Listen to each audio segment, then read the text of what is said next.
Good morning, Hemshech Chaim Beis. We're at the bottom, volume 2, page, the bottom of page 1175. We just began discourse number 141. Beis Bara. If you want to follow the text and you don't have the book, just go to ayinbeis.com and you can follow. So this began now an application as he began this chapter, this paragraph, that just as there's two Daas, two perspectives in the divine energy, one, Daas Ayin, the perspective that from the Yesh Amiti's point of view, which means from the source, how it looks at existence. The Yesh, the true reality, is the divine, and existence is a superimposed, a novelty, the created reality, and it's in a state of Ayin. Everything is nullified in the presence of that source. Bittul, as in, and the second perspective, Das Tachten, is the energy, the divine energy that manifests and relates and engages with existence. So that's Das Tachten, the Yesh is below, and the Ayin, as he explained earlier, is really, why is it called Ayin? Not because Bittul, but because it is of a different substance. It's not the same Sug Messias as the Yesh. And the second reason, because it's Ein Musig, it's not understood, it's not comprehensible by us. So those two perspectives, he says, the person also, meaning us, each of us, also has to assume and learn about these two perspectives. So that these are the two levels of Yichudei Law and Yichudei Tata, two ways of understanding and experiencing the Yichud, the unification between us and the divine, between the existence and the divine. One's called Yichudei Law, one's called Yichudei Tata. Didn't explain the detail exactly. He just said that's the Yichud of Havaya and Elikim, the transcendent Havaya and Elikim, and that's possible in two ways. Two ways: the Das Elyon way and the Das Tachten way. Again, no specifics yet. That's the opening statement, which we'll get back to in more detail. But before he goes into more detail of the Yichud, the Rebbe Rashab enters more to dissect the anatomy of Das. What exactly is Das? So that's what we learned. I'll go over what we learned. So he says, Das Mekasher Mechaber. The role of Das is to connect and to attach. As we elaborated yesterday, it's about not just experiencing something, but being attached to it, connected with it. Another way of saying to be intimate with it, to be integrated. And he says that Das is not about Yediyah, knowing and understanding. That's Chochmah Bina. Chochmah Bina is knowing and understanding an idea, conceiving, knowing about it, elaborating and understanding it in detail. He said, Chochmah is Yediyah Sadavar, Bina is Hasaga Sadavar.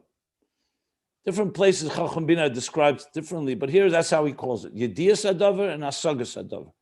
The awareness of something, or the knowing about something, and Hasaga, the understanding of that thing. The Yediyah, b'mayach HaChochmah, the knowledge in Chochmah becomes Hasaga in Bina. Baba Bina b'chinas Hasaga. Das, he said, its role is a connection. What is it connecting? Connecting two things, and he says, "Oh, Yiskashus Chochmah and Bina." Either the Yiskashus is the connection between Yediyah and Hasaga, between knowing and understanding, that they become connected, or Yiskashus Hameichin Amidus, or the connection between mind and feelings, feeling it, not just knowing it and being aware of it or understanding it, but actually feeling it, experiencing it in an emotional way. So what he says is that's Hainu Hava Sha'ir Medreg. So Das's role is to be like a channel that brings a higher level to a lower level, whether it's Chochmah to Bina or Moichin to Midas. That's where we stopped. Now, obviously, he's in the middle of the subject, so I would continue and see where the Rebbe Rashab is going with this. Now he's going to go and says, Makol Mokim. I'm second line from the bottom of the page, 1175. So if you look, it starts Hatachtena. He says like this: Umakol Mokim, and yet, by what we just said, that Das is not Yediyah and Hasaga, not knowing and understanding. It's a connector. So you would think that Das, all it is a type of adhesive, like a scotch tape, like a connector, like a pipe that connects two entities. So you have a pipe that connects, and a little like the Ayin of the Yesh Amiti, and the Ayin between the Yesh and the Yesh. You would think so. So he says, M'kom Mokim yet, Hariyadasu B'chal HaMeichin. Das is part of Meichin, part of intellect. It's not just a connector between two levels of intellect. It's part of the cognitive process. Shumayach Shlishi. It's actually called the third mind when you have right brain, left brain, center brain. Sometimes it's referred to. Avdafka, that's what he means exactly here, but he calls Moyach Shlishi, Moyach, which is the third part of Meichin, following Chochmah and Bina. Kenoida, as it's known. V'hainu, so now he's going to explain what does that mean. Because if you take that away, you could say, a Das is maybe a force in the soul, a faculty that is able to create commitment to something. In other words, Das is not necessarily an intellectual faculty. It's a force of commitment. But it's clearly not the case. Das is Takis Kashrus. He's not changing what he said. He's just adding now that explained that Das is also a moyach. And what does that entail? The moichin part of Das. We understand the hiskashrus part. So now he's going to connect it with the moichin part. What is Das in the context of intellect? He says, Adasu hakora v'hargosha. It's recognition, and hargosha means to feel. You can say it's a recognition, it's instinct. Some people try to translate intuition, which I don't think is the meaning of it here. Hakora v'hargosha.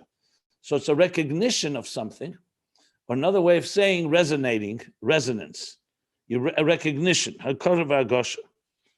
We're going to elaborate in a moment. And through that is the hischabes ve'iskashus.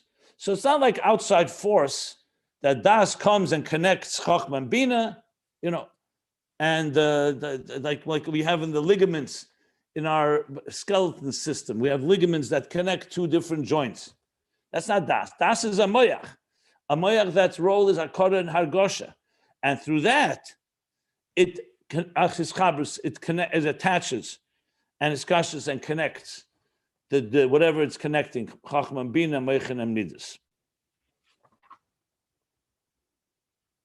Okay, so let's read what he's going to say about this, and we'll try to explain as best as we can. I just want to refer you, recall correctly, in the beginning of the subject, when he first introduced Das, top of page 1141, I think he said something as well, that it's hakara. Just want to refer you for a moment there. Go to page 1141, line 4. So he's talking about Das Tachten. That Das Tachten is the expression here. He said, "Kol paltin ismalin, but Das chadorim yemalin." That Das fills up all the chambers, and he's referring to the chambers of the emotions. So he said like this, that Das divides, if you look at the first line there, to two moichin. Das itself breaks into two. 5 chesadim and 5 gvuras. The Chochmah Bina Helamaylim is Chalk Sadayin. Kamei B'Seichel V'Svara Achas. Yocheli is Beis Midas Hofchim. V'Hatia L'Chesed Oy. Huaydea Das Anikra Das Neta. So what he's saying there, I'm just, because he brought it in the Maimer, I just want to make sure we have the whole picture here, that Chochmah is still an abstract idea, which has not yet, doesn't have an inclination. It's an idea, it's a concept. Is it going to go toward leniency or to be more severe? In other words, if it was going to be halacha, would it be asr or mutter? So he says, "V'hainu mipnei shadasu in hakara," because das is recognition. In other words, it's not just knowing the idea; it's a recognition, as in a resonance where somebody recognizes an idea, means not recognition that you recognize the idea technically speaking. It means you know it intimately, to the point that it really resonates within you. That's what hakara means. So you could have an idea. Many times you're introduced to a new idea, and you don't yet have hakara in it. You know it. You may even understand it, but you can't say it's like in a sense where you could feel that this is something. It's like when you meet a stranger and you meet a friend. What's the difference? When you see a stranger, it's a new person. You can't say there's hakara. There's no recognition. When you meet a friend, you just see his face. You right away it elicits everything you know about the person, because you know the person personally. So in an idea, the same thing. You could hear an idea. It's a new idea. It's a strange new idea. When I say strange, I don't mean strange in a strange idea. It means it's a new. It's a foreign idea that you have not yet been introduced to. But then when you get familiar with it and you learn it again and again, there comes a point where it just becomes something that's like almost second nature, that you recognize it. It resonates with you. There's an element of deeper recognition. So he says, hakara comes b'pnimis ve'emek hasfara. That's when you come to a really understanding of the depth and the inner significance of any given idea. And I would have to find examples. We all have examples of this. Ideas that once were new to us, and now they became part of our modus operandi. Means it's just like when you hear it, you immediately know what you're talking about. It's like the experienced person who's learned something enough times, you see, they right away recognize.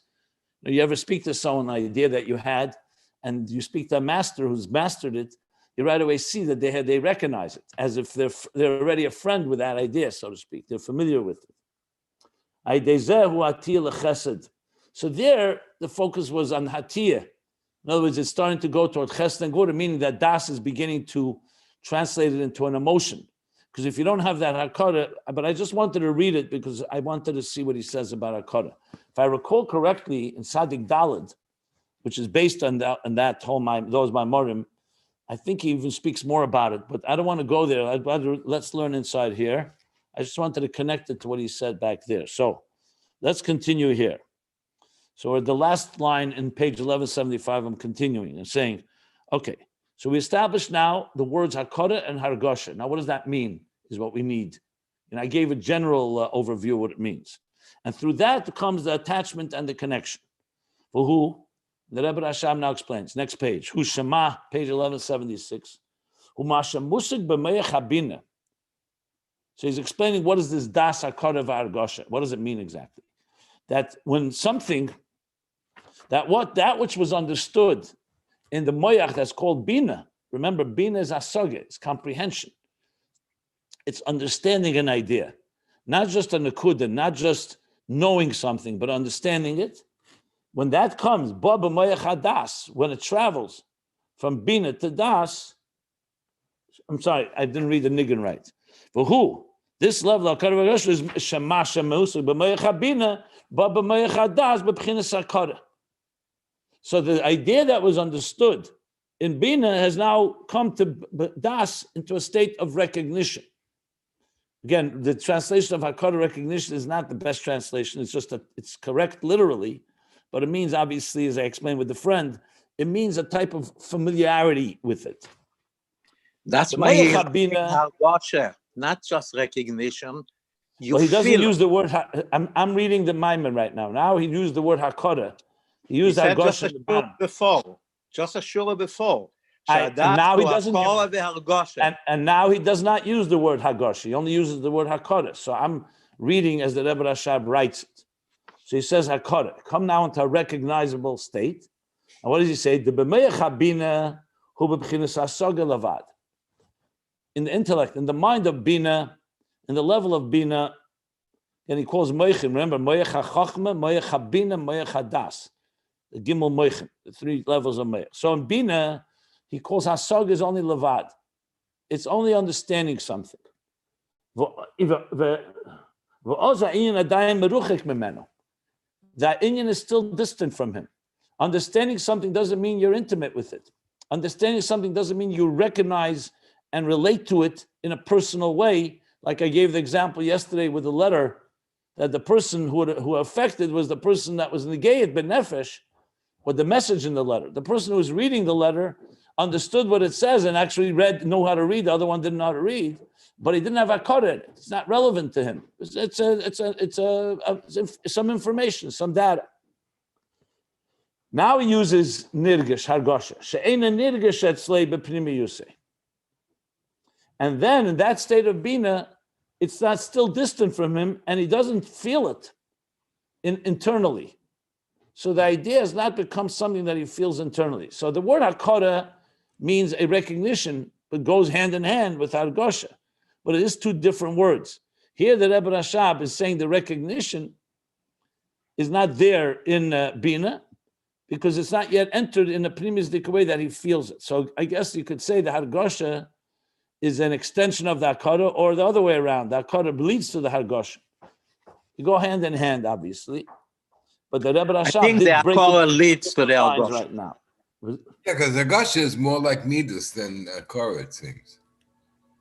I don't want to right now distinguish between the two because I want to see how the Rebbe Rashab explains it, not how we understand it. There's Maimonim that talk about this. In Eter, I mentioned yesterday, Eter discusses hakara, hargosha, and so on. I'd rather learn everything the Rebbe Rashab says, and then we can analyze it. Yeah, I can bring from other Maimonim here, but I don't want to do that because every Maimor maybe focuses and emphasizes a different nuance of Daas. So right now I'm just reading as he said it so far. So it's a recognition, and now it's in a nirgish etzlei b'pnimi yusei. Technically, recognition does not necessarily mean hargosha. Hargosha doesn't necessarily mean recognition. Hargosha is probably deeper than recognition, but again, I want to reserve any definitive interpretations beyond what we're learning pshat here. I explained yesterday at length why we do that. That's the way you come to understand what the Rebbe is saying, not what you're not what you're thinking. So far, that's what he said. V'zehu, we still have to get back to how that creates his kashrus and his chabros, which is pretty understandable. But once it becomes something that's intimate and you're connected with it in a personal way, so obviously that creates his kashrus and his chabros. But it's interesting, it also creates his kashrus chabros between chachma and bina, as we discussed. So we'll see. So now he continues. V'zehu, and this is also what we learn, what we know, the bina hu b'chinas makif adayin. Bina is still in the state of makif, not pnimi. In this case, I would say makif means it's not internalized. It's still above, beyond somewhat. The ima yeshe hasaga, that's an interesting statement because it's hasaga. Bina is not makif as in something you don't relate to. Bina means you understand it. It's not a munah, faith, and it's not beyond you. Your seich, klei haseichel, is understanding an idea. If you didn't understand it, you could call it makif.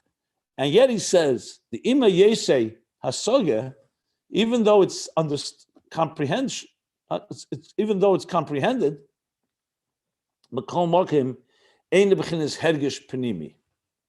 Yet it's not an internal feeling. Now, hergish pnimi does not mean here midas. It means in meichin itself, it's not yet that resonating truth that has permeated you, where you really resonate with that understanding. You can understand things that are not necessarily internalized by us. Different ways to explain it would be, I said yesterday, that you can know an idea, you could even recognize its truth, but you know what? It doesn't necessarily mean it's personal to you and you're going to act on it or you're going to live by it. You don't have to live by the truths you know. Many of us, all of us, have ideals that we fully understand are right.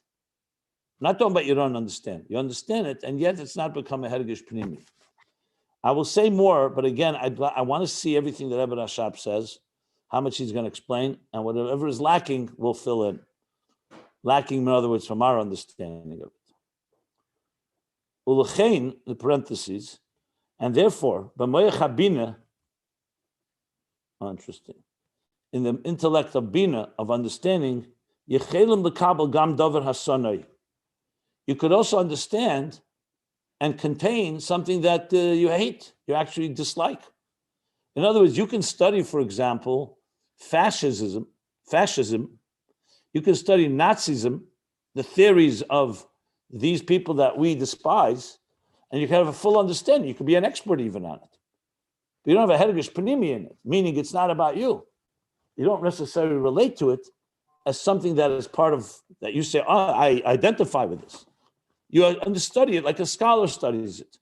She could have a full understanding of something that's davar asani that you dislike. That's something that is that you despise, actually. Hiyadua, as it's known, umavua b'makam. That may be an eter, actually, one of the places at least. So what does that tell you? That Bina has something that's not about Hergish Primi. That's why you can understand things that are completely not related, that you absolutely don't have a Hergish Primi in it. And you reject it in every possible way. Just gave an example. There could be other examples of a Dover Sunday. Okay. That's Bina. So Bina is basically taking an idea, whatever that idea may be, and you comprehend it, you understand it. But understanding does not make it internalized, intimate. Adam Yada. What are you calling here? Hakara and Hargosha. A type of I like the word resonance, even though we did use resonance by the Riyah of Chochmah, that Chochmah has that Riyah, has a sense of truth. But there, it's more of almost like an instinct. It's not internalized. It just you sense there's a deeper truth there. This is a resonance that's internalized. It's a truth that you have now made part of your life. So let's say, for argument's sake, people talk about the first time they learn Chassidus. And so it's an interesting idea, it's intriguing, they may be even stimulating, and you understand it. You understand the mystical parts of it, the spiritual parts of it, but you have not necessarily committed your life to it. You don't yet say, this is for me. This is my way of thinking. This is what I'm going to adopt. Daas is when you make that connection because you really get it. When someone says they get it, what does it mean you get it? And again, I'm not talking about an emotion, an actual love or a feeling of attraction to it. We're talking about you get it in your mind, you really get it. And there are things that you say, I've learned, but I don't really get it. I know there's something there, and maybe with work, it'll ultimately become Das. But Das is that like a place where the mind, and he's calling it a mind here. He's not calling it just a connector. He's calling it part of the mind that comes to a internalization of getting that idea that you were learning until now, which obviously then makes you committed to it and dedicated to it. That will bring to his chabrus and his kashrus. But the das itself is the part of the moichin that bina cannot provide, and chachma neither, because they still are somewhat, it's an idea that has entered into your stratosphere, but has not become one with you and internalized. Like I mentioned yesterday, that you can date someone, it doesn't mean you're ready to become their soulmate and marry them and become one with them. You could say they're a very good person and so on and so forth. That doesn't mean that ultimately you can reach that level. Sometimes you don't. Sometimes there are people that you're friendly with and you respect and you really appreciate, but there's necessarily the full level of das there. But das itself has levels, obviously. You could still have a connection to a friend. We have a Chassidus to the Rebbe. It's not quite what we call marriage, but it may be even deeper in certain ways.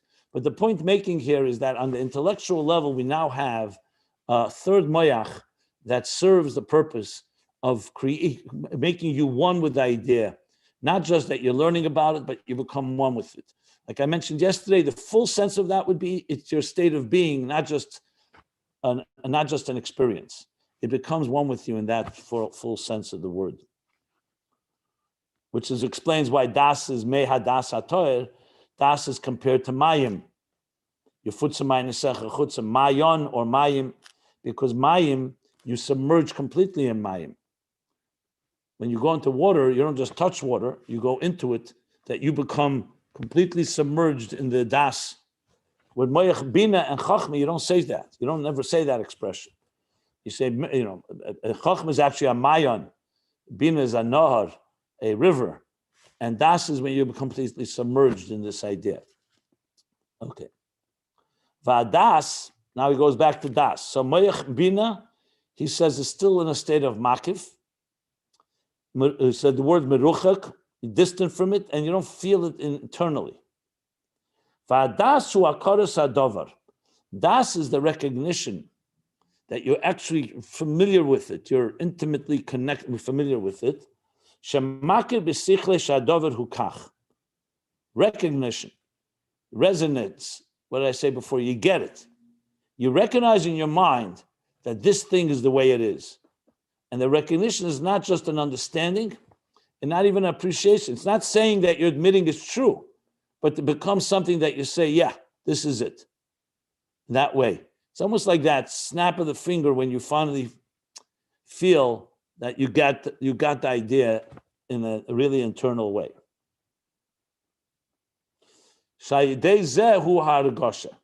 Okay, so here he says clearly that through the hakara, through that comes the hargosha,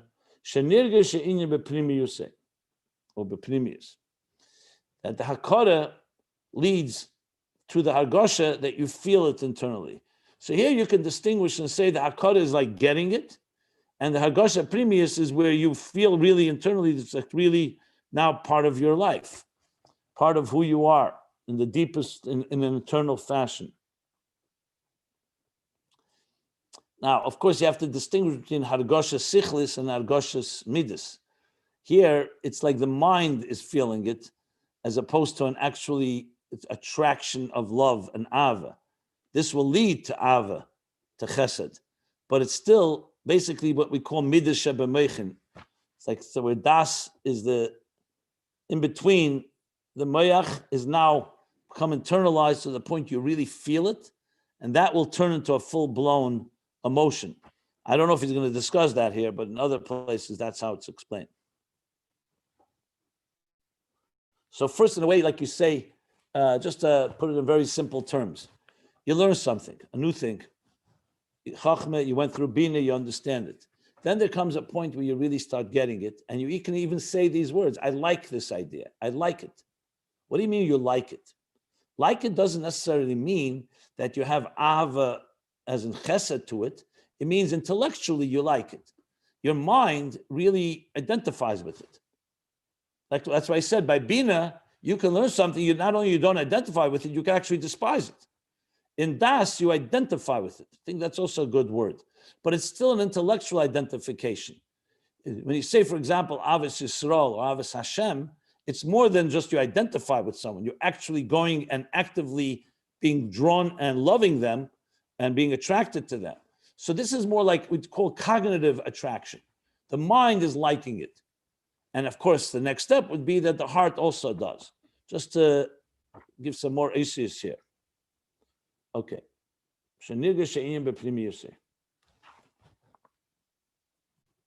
now we have basically Das, Hakara, Hargosha, and Iskashus and Ischabus. So now in the parentheses, the plot thickens a bit. And how do you come to this state itself?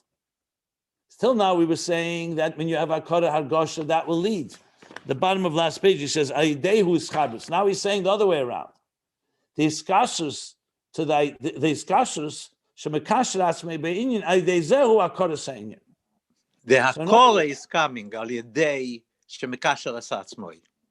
So before he said, in the bottom of last page, he said that the hakora hargosha leads to ischabus and iskashus. Now he's saying the other way around. He's saying that by bimekasher atzmoi, which means when you connect yourself to the inyan, really apply yourself to it, that will lead to hakora sa'inyan. I'll give you an example. What this means. I remember the first time I learned a maimer properly, or relatively properly, was Masa Oren Bekosef in Derech Mitzvah. It's a maimer that talks about the mitzvah that you have to carry the Oren on your shoulders, and that the people carrying it have to face each other. It's a very interesting maimer. It's based on the Alter Rebbe. But I was relatively a kid. I was maybe 17 years old. And I had that innocence and tmimus. I really wanted to get it. I literally, without exaggeration, I learned the mimer maybe 100 times. I remember, again and again and again. I wasn't lazy. I learned it to the point I could repeat it word for word even till this day. But I didn't learn it just to repeat the words. I wasn't looking for the words. I was looking to get it. because it's I mean, like all Chassidus, nothing is simple. Relatively, it's easier Maimah than other Maimah. And I remember what was pushing me to learn it again and again. The idea didn't resonate with me yet. I liked what he was saying, and I understood it in Bina, but I just felt I really wanted to connect with it. I wanted to become like one. Like when you really respect something, you really admire it, you want to go over it again and again. I went over it that many times. And I don't forget that till this day. I recognize that sometimes to really appreciate something, you have to go over it many, many times. You learn it again and again and again. Then comes a point, exactly what he says here. This I have hakara in these parentheses because the hiskashus of learning it so many times and bonding with it ultimately got making it a situation where I got it. And I got, what's the punchline? What's that idea? And I would say getting it is even more, you get also between the lines, you get the spirit of the idea, not just the message, not just the words and the content, not just bina and hasaga, comprehension, but like an internal, you get it. You get what is the Rebbe there in the Tzemach Tzedek wanting to say. And the same is true when you learn these ideas. You could, Chachma bina is one thing, that's understanding. And understanding, you can even explain it to someone else when you understand it. But it's still, you can't say you got it. I can assure you that there are things that maybe even in Ayin Beis that you've learned enough times or have heard enough times where you could say, I get it. You may not even be able to articulate it, but something resonates with you about the idea that's more than just understanding what I would like to call the mathematics. I always talk about the mathematics and the science of the idea. That's Bina. That is not Daas. Daas is where you internalize it and you really get what the Rebbe is trying to communicate here, whether it's in the context of the Mamutza. That's why I've said many times that you can't fully appreciate these high levels unless you have some avodah. What is the avodah? The avodah means that you find some way to personalize it. Because if not, it remains an abstract idea. I am sure that some of you can describe the levels lifnei tzimtzum quite accurately because you memorized or you heard it enough times. We learned it in Ayin Beis, the levels lifnei tzimtzum. But I would wonder whether you can express it in the form of das, that you could say, no, I really got it. I really found it inside of me, that I can relate to it in a very personal way. That's a whole different level of understanding. That's when you really know that you have become one with the idea, not just you've learned it. And it's not a critique. You see clearly, Bina is a very high level. Understanding something is quite good. It's better than not understanding it, but it's not Das. So Das is the element, and it's clearly here. If you go back to the bottom of last page, he clearly says that Moyach Shlishi is Hekarav Argosha Ba'idei Zeh Hu Hiskabes Ve'iskashus. And now he's saying V'zeh Gam Kein Hu Aidei Hiskashus. So in other words, it works both ways. Hiskashus leads to Hakara, it leads the Bina to Das, and then of course that Hiskashus leads you to deeper Hiskashus and Hiskabus. Doesn't say that second step, but he clearly says V'zeh Gam Kein Aidei Hiskashus.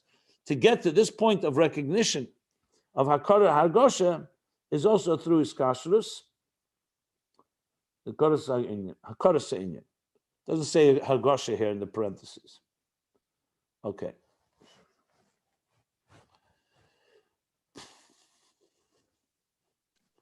After the Hakara comes the Hargosha. Yeah. And then comes the next step. Remember we said Das carries the oir from a higher level to a lower level. So now he says, once you have this Hakara and Hargosha, through this comes Havas Hamshocha Sa'ir. It carries, it brings that transmission of energy that we said at the bottom of last page from one level to another level. What he said before was from Chochmah to Bina or from Meichin to Midas. Now he did not spell it out, but he just says, but those words are exactly what he said. Havas Sa'ir Madregal Yena Madreg Tachtena. 2 or 3 lines before in the last page, from the bottom. Okay. He said he's not finished yet, so let's continue and see how this develops.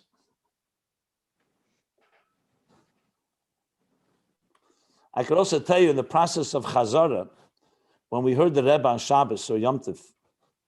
So when we heard the Rebbe Shabbos, the focus was not to understand. The focus was to remember what he's saying. With a little understanding.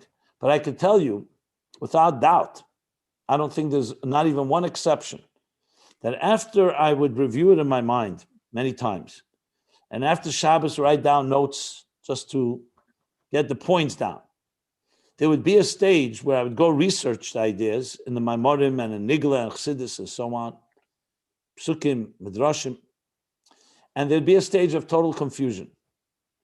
Really. Like what did the Rebbe want? And then slowly the fog would lift, and then came the level of Daas to some extent. We say, now I understand what the Rebbe really meant. So the initial understanding that was there was mostly really just getting the points, like getting getting a sense of the landscape of the concepts. But the Hakara and the Hargasha that he's talking about here came always later, usually Sunday afternoon, Sunday night, and then then I was able to start writing. For that, I couldn't write. I just knew the points. It was still too scattered and not really like what's the real punchline? What's the real bottom line of all this that the Rebbe said in these ideas? Another interesting thing that in that process was that to really connect to it, to really get to that place, you needed his Chassidus. You needed to have a tremendous willpower, firstly to concentrate and listen and absorb, and then a willpower to continuously review it until the point you're ready to write it down in this Daas type of way, with a certain hakara in it. So what drove that Chassidus? That came because of the value, since it was the Rebbe speaking. And for us, it was like Moshe Rabbeinu coming down from Har Sinai and sharing wisdom, divine wisdom that you're never going to hear again. And knowing that if you don't put it down on paper, it's going to be lost forever, that created a very deep devotion and commitment to do it. It's not because you understood the ideas yet, but it was because you committed to the cause, so you totally put all your energy into it. It wasn't easy. It was very difficult. It's very hard to have that type of level of focus, concentration, concerted concentration for hours on end until you really get it done. But that, so therefore there was a Chassidus needed in order to get to the level of Daas, like I just said. And then of course, the whole thing is far more internalized. I even remember that once I was sitting with Rabbi Yoel Khan, and he was saying to me, he came, because I asked him to come, he was to review what I was writing. He said to me, "You have anything ready?" I said, "No, I'm on the first page." He said, "You're sitting already 6-7 hours. How'd you only get one page out?" So I told him, I think through the whole thing, like, I try to get a vision of it to really get it before I write. And then I don't even look back, because once I have that, then it just flows. The first page can take 20 hours, and then the next 50 pages can take an hour. So he said to me that he works the other way around. He starts writing. He says, if I have to correct, I go back. And I realize that there's two different ways of communicating and understanding something. Not that his way was worse. As a matter of fact, I tried his way. It didn't work for me. So I realized there's different types of minds. I was more of a visual thinker, where I visualize the whole idea like a picture, and then you start painting it. You start writing it. In his case, he first put the details, and then he got to that place. And many times, actually, the way he wrote it was far more resonant even. So it wasn't one way, both of them came to Daas. It was just one came from the details and one came from the resonance first. That's just maybe a specific, it's not relevant to this particular mimer, but I'm just describing, I really experienced this. So I'm just describing my experience. I'm sure if you look into your own history or even your present activities, you could find examples of this. And that's when you'll really get, when you find an example in your life, that's when it starts resonating in a real way. Okay. That's why even in yeshivas, they know that before you learn something 4 times, it's not a shaykhs to you. And the Rebbe Maharash used to say to Chassidim 40, 50, 60 times. Yeah. It's not the number, it's the continuous saturation with it, to the point that you really, it's like almost just like you train someone in a good habit. They have to do it many times till you really comes natural to you. Same thing with the mind. The mind needs to go over something again and again until it becomes internalized, really internalized. Okay, now comes another parenthesis. After he says, "Vayidezehu havos v'amshachas ha'er." Oh, actually, I didn't read that before correctly. Havos, the carrying and the transmission of the air. I read havos hamshachas ha'er, v'amshachas ha'er. Okay, good. Again, ulechein, and therefore he says in the parentheses, "Geulas Mitzrayim," the redemption from Egypt. Hoyayidei hadas dafke. It was dafke das. Through Das that came Geulas Mitzrayim. Kameshikosa vayoda Elokim. So it says vayoda, God knew. Vayeda. Huh? Vayeda Elokim. Vayeda Elokim. That God knew with Das. Not just with Das. What the Jews were going through. Like I know his afflictions, his pains, his oppression. Upirs Rashi, Nosan Aleim Lev. What does it mean? Yadaiti? That he felt for them. Literally means felt for them. Nosan Aleim, I mean he gave his heart to them. So it's not just an abstract, like somebody standing from a distance and see somebody suffering. Okay, you don't know empathy, no care. When it says Yudaiti, what means Yudaiti? You could say Yudaiti, what, he became aware of it intellectually? No, Yudaiti means that Pnimi is the connection related to them, felt their pain. Nosna Aleim Lev.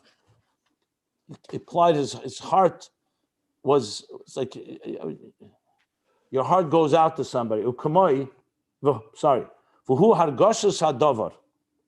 That's called that you feel the matter. You don't just know it in knowledge and information. And that's what ultimately brought the Geula. When the Eibishter felt, now you could say, what does that mean? The Eibishter didn't feel the pain of the Jews before. He said Yadaiti or Vayeda. He didn't know before, but it's like Al Derech where it says in Beis, the Rebbe says, Erdana, let us go down and Akosa, let's hear the cry of Zdoim has reached me, let's go down and see what's happening. So of course the big question is, where was God before? What do you mean he go down? Didn't hear it before? So Chassidus explains, this is a whole maimer, the whole yesod of the Esses Firis of Atzilus, is that there's Yodua and there's Yedeya. Everything is known by God, obviously. He knows everything that's happening. But can you say that godliness is identifying with it? Remember, we spoke about the Ayin of the Yesh HaNivra is Elokus engages with existence. It's not from a distance. Of course, God in heaven, he observes and knows everything. But the identification, can you say, Shchinte begalusa, imi anechi b'tzara, v'shavak Hashem lekecha eshvuscha. So the Gemara says, shvuscha, what do you mean shvuscha? The Eibishter didn't go into Galus. So it says, yes, he did. There's a dimension of Shechina, Galus le'edem Shechina imahem. So it requires explanation. What does it mean that godliness goes into Galus with us? But it means he's relating. It's not just a distant awareness. The same thing with human beings. You could see someone in pain and you know what? It doesn't touch you. And you don't care. And you don't definitely go do anything to show that care and empathy. And then there's Das. Das means that you actually feel what's going on. You feel that, in this case, the pain. So he's saying that ultimately it was Das. The Eibishter came into the state of Das that brought the Geulas Mitzrayim. As long as it was not his pain, so to speak, or he did not feel this, he didn't say it's his pain here. He says that he felt the empathy. The Psukim say it in different terms, where God watches and sees. It says the Kael of the Eden in Mitzrayim reached to Eibishter. That is all the level of Das. And that ultimately tipped the scale and brought the Geula. Now, of course, we could talk about this at length. Why didn't God have this Das earlier? Why did he have to wait? But that's another discussion. It's not relevant to here. So he just brought Das. In other words, Lamaila, there's also a level of Das, where God identifies, empathizes. Yeah, Goshus Adavar v'Aydezeh Hoya HaGeula.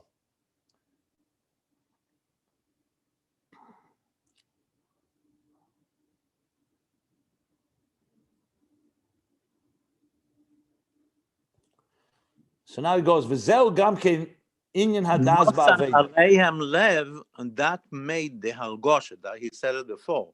We see there, Yodati es machoiva, Rashi said, Nosan aleihem lev. That to then he goes on, says, V'hu hargosha sadover. Yeah. Yeah. Yeah.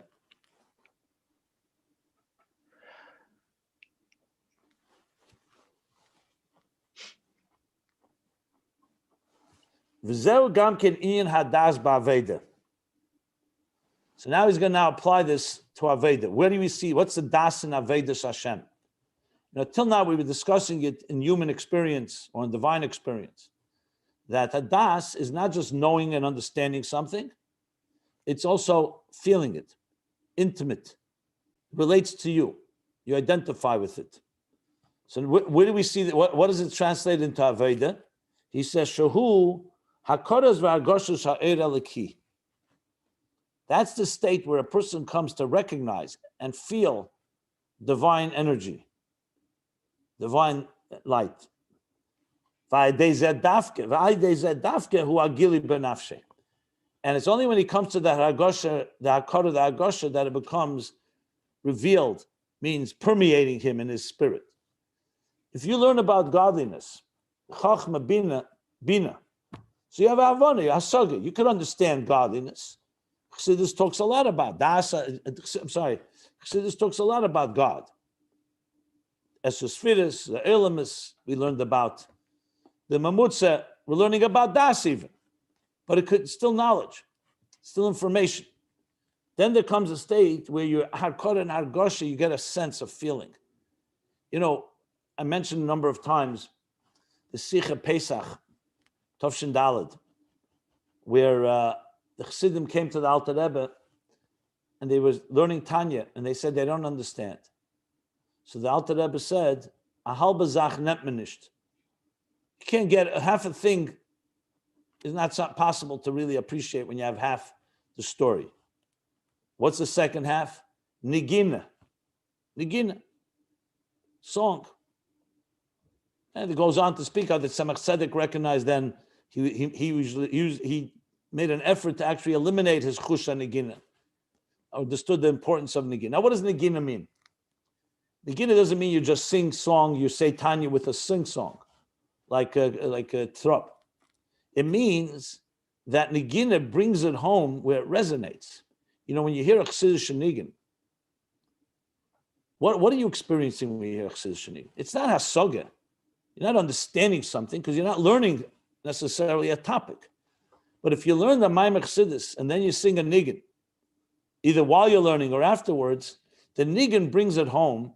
You say, now I understand. Like when you hear the Nigin Shamil, for example, which the Rebbe explains is the Yeridas HaNeshama Beguf, the three stages, the Neshama remembering how beautiful it was in Shemayim when it was free, the melancholy of the soul when it enters the body and lives in this prison, in this prison camp, in captivity, hostage by the Nefesh Habamis, the Guf and Nefesh Habamis, and a corrupt world. And then the third, the Neshama aspiring and hoping and yearning for a better day when the Neshama will be free again, Mashiach and so on. So you can learn this topic in Chassidus, talks about it a lot. But do you feel it? And when you hear the Nigin, the movements of the Nigin, the Tnuas, the sadder part, the upbeat part. I'm just using one example. Every Nigin has a story. A nigun is a perfect example of hargoshen something, but you actually can get an idea with it. The nigun itself is not going to tell you the idea, but it will bring it home to the point where you really say, and sometimes you can't even articulate it.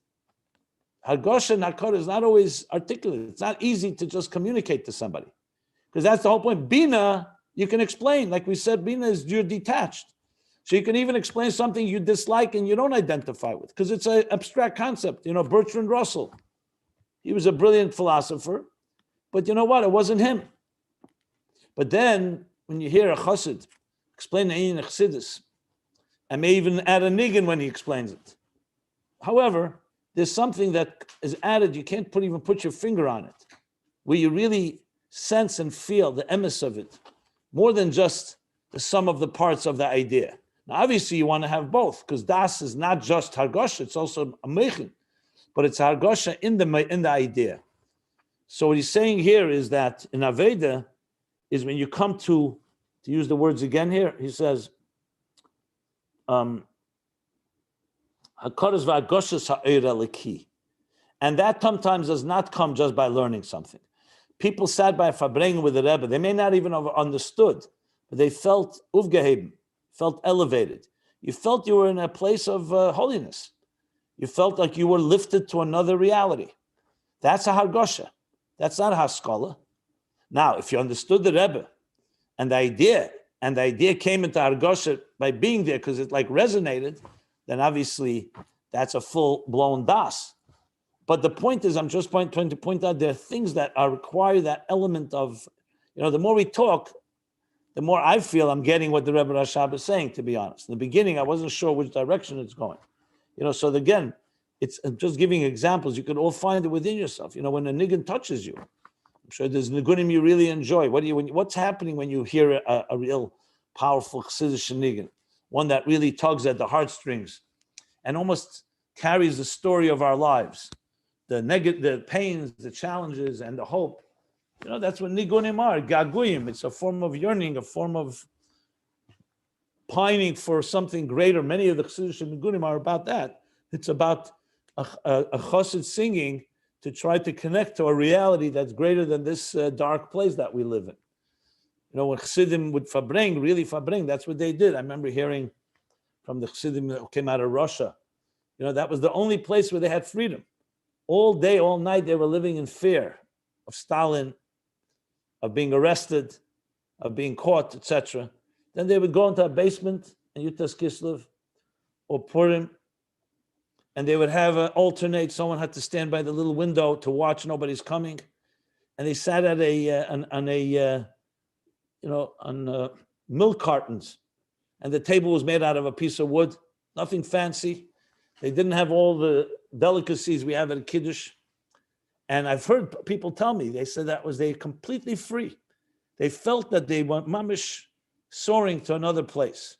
Now, of course, when you're in such a dark place, it's very glaring. But the same idea that something happens that's more than just, I understand what my Rebbe said, or I understand the maimer, or I understand the idea. There's a place where it becomes something that is completely you. You experience it, and you're really, literally uplifted or transformed or transported to another time and place. So I hope some of these examples are helping you find das within yourself, where that hiskashus that das creates, that harkada and hargosha and aveda. Okay, chayes alaki, the eid alaki, sorry, the eid alaki. So that's what it is in aveda. You ever learn something in Chassidus and it makes you cry? Not because it's a sad idea. It just makes you cry because it's like some deeper truth you just recognize. I assure you, if that's happening, you're having an experience of das, not just bina. Bina is very powerful, but it's still comprehension. The understanding of it is most important. And in das, it's the resonating truth of it that can just, grab your whole heart. Like he says, nosan aleim lev. That's in the pain situation. But the same is true in a positive way. It says Rabbi Akiva would learn Primis Atera, Zolgu Einav Dmois. Teardrops would come out of his eyes. Why? Because he was so taken by the truth of it the resonant truth that it touched him in that particular fashion. And that's not even midas. That's hargosha and meichin. That's das. Midas is, whether he explains it here or not, midas is a full-blown emotion where you actually love something directly, not just that your mind is a bit. Das is literally the bridge between meichin and midas in this context of hargosha. Kiyum hamidos v'chiyusan. The Alter Rebbe said, "V'hadaas hu kiyum hamidos v'chiyusan." Yeah, here he said even more that the mokar hamidas. It's also an interface, you're saying. Yeah. Here he called them also the mokar hamidas. Definitely on page in the beginning there. Where did you say that?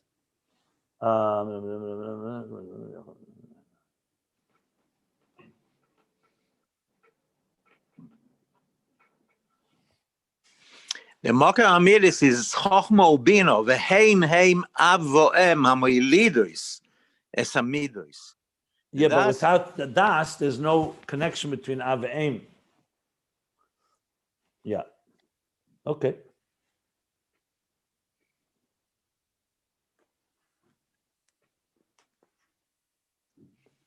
Here he says on the previous page, Pnimius Hamidus. Shemam Shirgili Hamechin Bahamidus. Okay. Fine. It's clear, no problem with that. Okay. So where do we, maybe we have to stop here. 1 second. V'zeu gam ki in adas ba'veder shu ha'kodesh v'hagosha eloki v'ayidei zeh dafku ha'gili benafshe.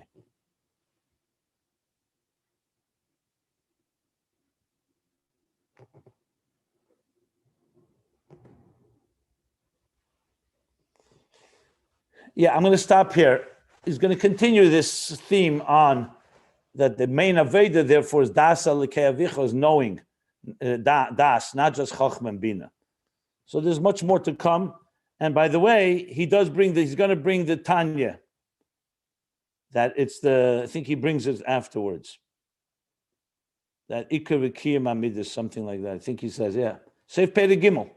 Yeah, around 10 lines further, he's going to bring the Tanya that you just quoted. That's why I said, I want to read it inside here, that Rebbe Rashab is covering this pretty thoroughly. It's going to go for a while. This whole page is about Das, not Kodev Argosha.